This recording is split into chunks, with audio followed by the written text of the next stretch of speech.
어느 목사님이 태국 선교 여행을 갔다가 그곳에서 사역하는 태국 현지 목사님에게 질문을 하나 했다고 합니다. 그 질문의 내용이 뭐냐? 태국 사람들이 가장 소중하게 여기는 존재가 누구냐? 이런 질문을 했대요. 태국 목사님이 이제 답을 했는데 세 사람을 꼽았습니다. 3위가 국왕이라 그럽니다. 태국은 아직 왕정 국가라서 국민들이 왕을 존경하고 또 왕을 사랑한다 그래요. 자, 그 다음에 2위가 석가모니라고 그럽니다. 태국은 불교 국가이기 때문에 석가모니가 존대받는 것 놀랍지는 않은데 석가모니가 1위가 아니고 2위라는 사실이 좀 의외죠. 그럼 1위는 누구냐? 누구였을까요? 부모님이라 그럽니다. 태국 사람들은 부모님을 국왕이나 석가모니보다 훨씬 더 사랑하고 존중한다 그래요. 자, 근데 이유가 뭐냐? 이유가 딱 하나랍니다. 이유가 부모님이 나에게 생명을 주셨기 때문에. 그게 이유래요. 그래서 소중하게 여긴대요. 어떻게 보면 너무 당연한 얘기인 것 같습니다. 그런데 요즘 과연 이런 생각을 하는 사람들이 있을까? 라는 생각을 하게 됩니다. 부모님이 단지 나한테 생명을 주셨다는 이유만으로 부모님을 소중히 여기고 사랑하는 사람이 과연 있기나 할까? 나 이렇게 고생스럽게 할 거면 뭐하러 낳았냐? 대들지는 않으면 다행일 것 같고요. 유산 이거밖에 안 주냐? 불평 안 하면 다행일 것 같습니다. 오늘은 어버이주일로 지킵니다. 우리는 과연 우리 부모님을 어떤 마음으로 대해야 될까? 성경은 너무나 분명하고 확실하게 가르쳐 줍니다. 내 부모를 어떻게 하라고요? 공경하라. 여러분, 이 말씀은 그냥 단순히 윤리적인 실천사항, 도덕적인 권고사항이 아닙니다. 이 말씀은 십계명에 포함되어 있어요. 하나님이 시내산에 올라온 모세에게 친히 돌판에 십계명을 새겨서 건네주셨잖아요. 그 십계명에 포함된 5번째 계명이 이 계명이에요. 내 부모를 공경하라. 그래서 부모 공경은 해도 되고 안 해도 되는 옵션이 아닙니다. 기독교인이라면 반드시 행해야 될 하나님의 명령이에요. 부모를 공경하라는 말씀에서 이 공경이라는 말이 히브리어로 카베드인데요. 첫 번째 뜻은 무겁게 여기다, 그런 뜻이에요. 굉장히 귀하게 여기다, 무겁게 여기다. 자, 그리고 또 다른 뜻이 있는데 우리 몸속에 간이 있잖아요. 이 간이 히브리어로 카베드예요. 여러분, 몸이 10량이면 간이 9량이다. 아마 이런 말 들어보셨을 거예요. 간이 우리 몸에 그토록 중요하다는 거죠. 생명과 직결될 정도로. 자, 부모를 카베드하라, 이 말은 부모를 간처럼 여기라는 거예요. 내 생명처럼 여기라는 거예요. 내 인생에 없어서는 안 될 소중한 분으로 여기라, 그런 뜻입니다. 자, 근데 더 놀라운 사실이 뭐냐면 성경에 하나님을 공경하라 라는 말씀이 나오는데 이 하나님의 공경하라 라는 이 때도 공경이 이 카베드라는 단어를 써요. 그러니까 하나님을 카베드 하듯이 부모님을 카베드 하라는 거예요. 하나님 공경과 부모 공경을 하나님께서 같은 선상에 두고 있어요. 그만큼 부모 공경을 강조하고 계십니다. 레위기 19장 3절에도 부모 공경에 대한 말씀이 나옵니다. 우리 같이 한번 읽어볼까요? 레위기서 19장 3절 시작. 너희 각 사람은 부모를 경외하고 나의 안식일을 지키라. 여러분, 이 말씀을 잘 보셔야 돼요. 너희 각 사람은 누구를 경외하고? 부모를 공경하고 그 다음에 뭐 하라고요? 안식일을 지키라. 부모를 공경하라, 안식일을 지키라. 이게 얼핏 보면 접점이 별로 없어 보여요. 근데 하나님이 두 개를 같이 엮어 놓으셨어요. 네 부모를 경외하고 그 다음에 나의 안식일을 지키라. 이게 무슨 뜻이냐? 안식일 지키기 전에 뭐부터 하라고요? 부모 공경부터 하라는 거예요.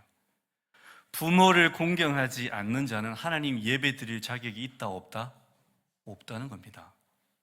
연결되어 있어요. 여러분, 당연하지 않습니까? 교회 와서는 믿음이 있는 척 하면서 하나님 열심히 예배 드리는데 집에 가서는 부모를 우습게 여기는 성도. 여러분 어떻게 생각하세요? 그 성도가 과연 올바른 성도일까요? 그 성도가 가진 믿음이 건강한 믿음일까요? 그렇지 않겠죠, 그죠? 그 예배를 하나님께서 받으실까요? 안 받으십니다. 그러니까 부모를 공경하고 하나님을 예배하는 것은 연결되어 있어요. 그래서 부모를 공경하는 것이 하나님을 공경하는 첫 번째 첫걸음입니다. 부모 공경은 하나님 공경하는 것의 예행 연습이에요. 여러분, 부모는 우리가 세상에서 태어나서 가장 처음 만나는 윗사람이에요. 그죠? 우리가 눈 뜨자마자 부모님을 보는데 부모님이 내가 세상에서 제일 처음 만나는 윗사람이에요. 그래서 우리는 부모님을 섬기면서 윗사람의 권위에 복종하는 법을 배웁니다. 그렇기 때문에 부모님을 공경하지 않는 사람은 윗사람의 권위를 존중하는 법을 배우지 못하게 돼요. 여러분, 그렇게 자란 사람이 과연 눈에 보이지도 않는 하나님의 권위에 순종할 수 있을까요? 그 전에 부모의 권위에 먼저 순종하라는 거예요. 부모 공경 안 하는 분은 사실 하나님 공경 모릅니다. 하는 것 같아 보여도요, 엉터리고요, 형식적일 확률이 굉장히 높습니다. 부모 공경 잘하는 분이 하나님 공경도 잘하세요. 그래서 하나님이 부모 공경부터 제대로 하라고 그러시는 겁니다. 눈에 보이는 너의 부모도 공경 못하면서 눈에 안 보이는 나를 공경한다고 너는 그게 말이라고 생각하냐라고 물으시는 거예요. 그래서 부모 공경부터 먼저 해야 되는 거예요. 자, 그러면 하나님께서 왜 부모 공경을 이처럼 강조하실까? 왜냐하면요, 육신의 부모님이 하나님의 대리인이시기 때문입니다. 여러분, 하나님 우리 아버지시죠, 그죠? 믿으십니까? 하나님 우리 아버지신데 우리를 낳으실 때 누구를 통해서 낳으셨어요? 육신의 부모님을 통해서 낳으셨잖아요. 그럼 낳으신 걸로 끝인가요? 양육도 하셔야죠. 누구를 통해서 양육하세요? 육신의 부모님을 통해서 양육하세요. 그러니까 이 땅에서 육신의 부모님이 눈에 보이지 않는 우리 하나님 아버지의 대리인이세요. 그래서 공경해야 되는 겁니다. 하나님 아버지 역할을 대신하니까. 여러분, 아이 양육하는 게 얼마나 힘듭니까? 어떤 엄마가 천방지축 세 아들과 함께 공원에서 놀고 있었는데, 술래잡기를 하고 있었는데, 이제 엄마는 도망다니고 이제 애들이 쫓아다니면서 잡아요. 그래서 애들이 엄마를 잡았어요. 야, 드디어 우리가 악당을 잡았다. 그래요. 엄마가 그 자리에 푹 쓰러집니다. 근데 지나가던 행인이 그 영문도 모르고 갑자기 어떤 여인이 푹 쓰러지니까 얼마나 놀랬겠어요. 다가와서 깜짝 놀라면서 물었어요. 괜찮으시냐? 그랬더니 엄마가 막 눈을 찡긋찡긋하면서 얘기해요. 그냥 가세요. 오늘 제가 하루 종일 시달리다가 지금 처음 쉬는 거예요. 얼마나 힘들었으면.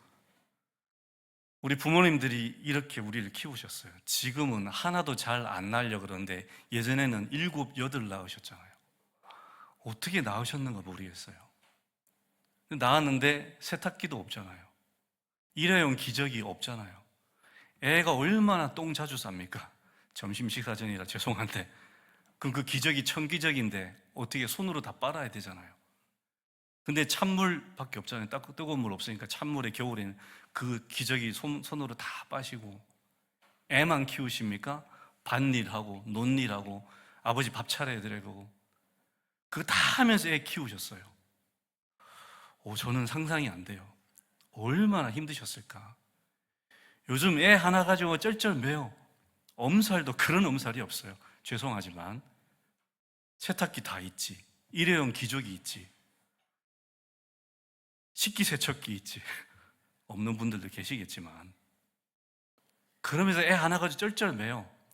우리 부모님들에 비하면 아무것도 아닙니다. 죄송하지만 우리 부모님들이 우리 이렇게 힘들게 키우셨어요.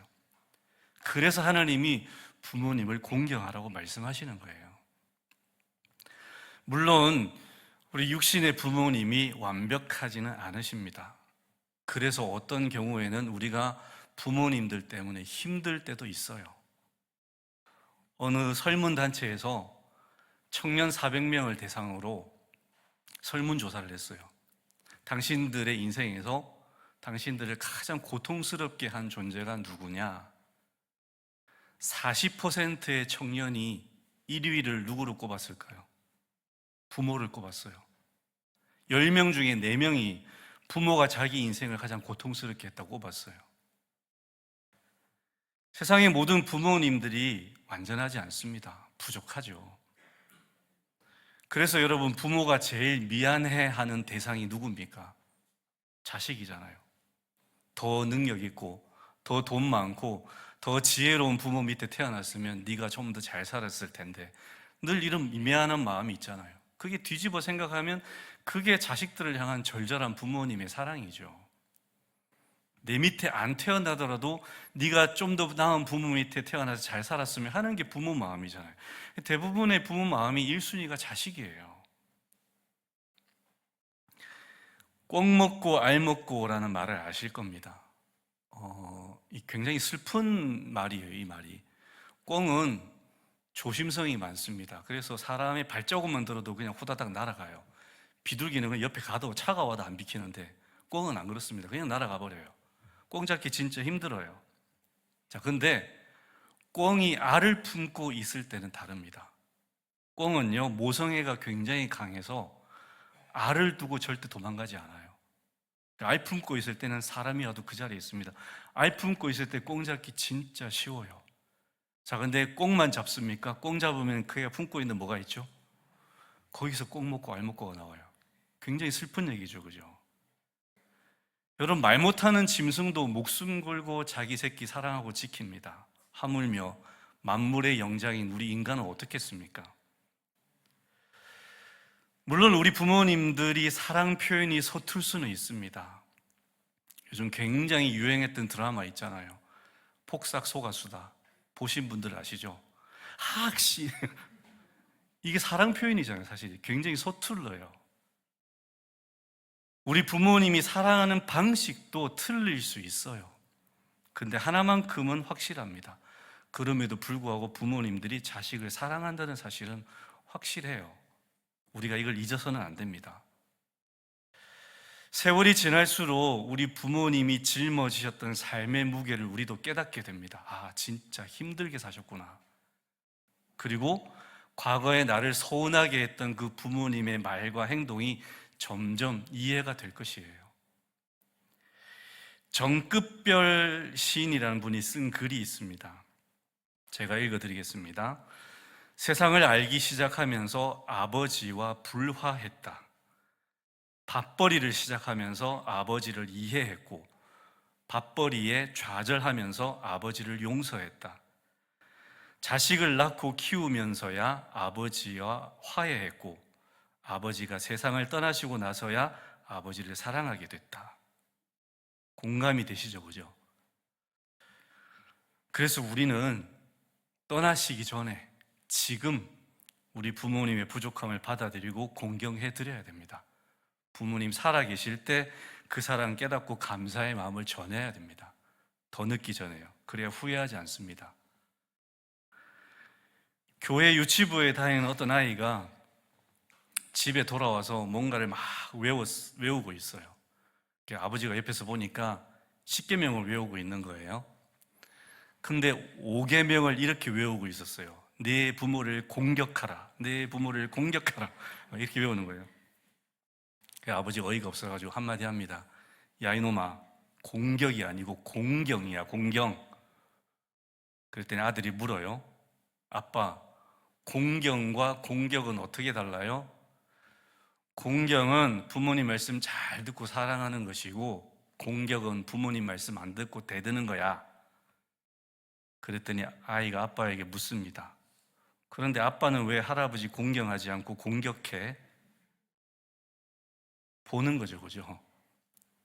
여러분, 부모 공격하지 마시기 바랍니다. 공경하십시오. 저는 우리 아이들이 저 공격하지 않은 걸 감사하게 생각합니다. 무관심해서 그렇지. 공격 안 받는 것만 해도 어딥니까?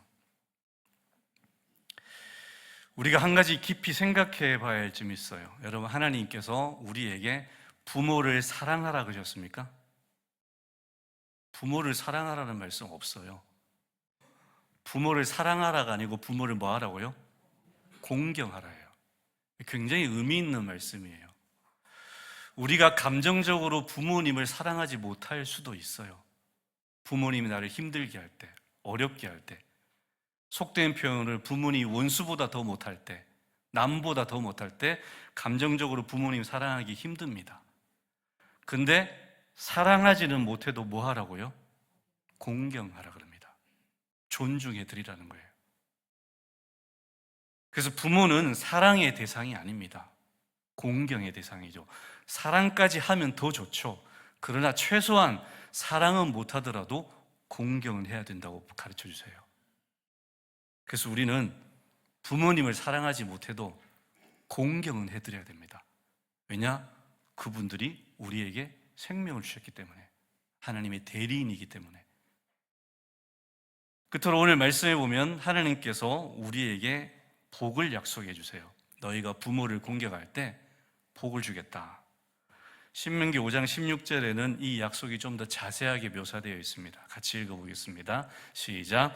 너는 내 하나님 여호와께서 명령한 대로 네 부모를 공경하라. 그리하면 네 하나님 여호와가 네게 준 땅에서 네 생명이 길고 복을 누리리라. 자, 하나님께서 십계명을 쭉 주셨는데요. 다른 모든 계명들은 그냥 하라, 하지 말라 이걸로 끝이에요. 근데 유일하게 이 부모 공경 계명 5계명에만 약속의 조건이 달려 있습니다. 그래서 부모를 공경할 때 네가 장수하고 축복을 누리게 될 것이다. 나에게 생명 주시고 사랑과 희생으로 헌신적으로 키워주신 부모님 공경하는 거 이거 지극히 마땅한 일이거든요. 근데 이 마땅하고 당연한 일을 내가 할 때 하나님 내게 장수의 복과 형통의 복을 주겠다고 약속하세요. 왜 그러십니까? 그만큼 중요하니까. 그리고 그 부모 공경이 결국 하나님 공경으로 이어지기 때문에. 그래서 이토록 강조하시는 거예요. 디모데후서 3장 2절에 보면 말세의 징조가 나옵니다. 말세의 징조가 나와요. 자기를 사랑하고 돈을 사랑하고 쾌락 사랑하기를 하나님보다 더 사랑하고 쭉쭉쭉 나오는데요. 그 중에 한 가지가 나와요. 제가 이 설교를 준비하다가 저도 처음 깨닫게 되었어요. 그 말세의 징조 중에 하나가 부모를 거역하고 이렇게 돼 있어요. 말세의 징조가요. 여러분, 말세의 징조를 따른 자가 되시지 마시기 바랍니다. 하나님은 부모 공경을 귀하게 여기시고요, 굉장히 기뻐하십니다. 부모 공경을 하나님 공경하고 동등하게 생각하실 정도로 중요하게 생각하세요. 오늘 어버이 주를 맞이해서 우리 모두가 다시 한번 부모님을 향한 효의 도리를 다짐하는 시간이 되셨으면 좋겠습니다. 나는 육신의 부모님이 안 계신데요. 네, 방금 말씀드렸다시피 육신의 부모님 공경하는 게 뭘로 연결된다고요? 하나님 아버지 공경하는 거 연결된다고요. 육신의 부모님이 안 계시면 이제 못다 했던 그 효의 도리를 누구한테 하시면 됩니까? 하나님 아버지께 하시면 됩니다. 하나님 참나의 아버지이신 하나님 아버지께 효의 도리를 다 하시고 공경하실 때, 그때 하나님께서 우리에게 영육의 복을 허락하실 줄 믿습니다. 기도하겠습니다. 사랑과 은혜의 하나님 아버지, 어버이 주일을 맞아서 우리에게 생명 주시고 우리를 길러주신 부모님의 사랑을 돌아보게 하시니 감사합니다. 부모를 공경하라는 하나님의 말씀을 마음에 새기게 하시고 감사와 존경의 태도로 순종하며 살아가게 하여 주시옵소서. 우리 부모님들이 완전하지 않으셔도 그 헌신과 사랑을 귀히 여기게 하시고 말로만 아니라 삶으로 효를 실천하는 자녀들 되게 하여 주시옵소서. 또한 이 땅의 부모님을 공경함으로써 보이지 않는 하나님을 경외하는 법을 배우게 하시고 그로 인해 주님이 약속하신 복과 은혜를 풍성히 누리게 하여 주시옵소서. 예수 그리스도 이름으로 기도드립니다. 아멘.